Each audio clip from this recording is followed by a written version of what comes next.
Hello.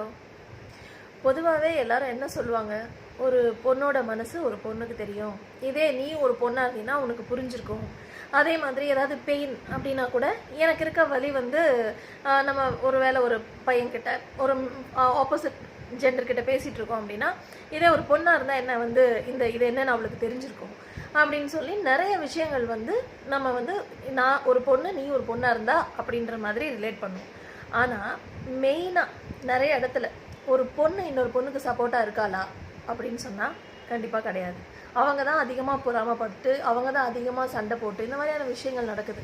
அது இல்லாமல் ஒரு பொண்ணு இன்னொரு பொண்ணுக்கு சப்போர்ட்டிவாக ஆஃபீஸ்லையாக இருக்கட்டும், ஃபேமிலிலையாக இருக்கட்டும், எங்கேயா இருக்கட்டும் சப்போர்ட்டிவாக மட்டும் இருந்தாங்க அப்படின்னு சொன்னால் பெண்கள் முன்னேற்றம், பெண்களுக்கான சுதந்திரம் அப்படின்னு சொல்லி ஆண்கள் கிட்ட கேட்டுட்டு இருக்கிறதுக்கோ இல்லை ஜென்ரலாக அதை பற்றி பேசுகிறதுக்கோ அவசியமே இருக்காது. ஏன்னா வீட்டில் அப்படின்னு பார்த்தோன்னா மாமியார் மருமகள் அப்படி தான் சண்டை வரும். மாமனார் மருமகள் அப்படி வராது, மாமனார் மருமகன் அப்படின்னும் வராது. அந்த மாதிரியான சில விஷயங்கள். அதே மாதிரி ஆஃபீஸில் பாஸாகவும் ஒரு பொண்ணு, அவங்க கீழே வேலை பார்க்குறது ஒரு பொண்ணு, இல்லை அவங்களுக்கு ஈக்குவலாகவும் இன்னொரு பொண்ணு அப்படி இருந்தால் ஆப்வியஸாக அங்கே வந்து ஈகோ கிளாஷ் இந்த மாதிரி வருது. அதெல்லாம் இல்லாமல் ஒருத்தர் கைப்பிடிச்சு தூக்கி விட்டு சப்போர்ட்டிவாக இருந்தோம் அப்படின்னு சொன்னால் நம்மளை மிஞ்சறதுக்கு யாருமே இல்லை. பாய்.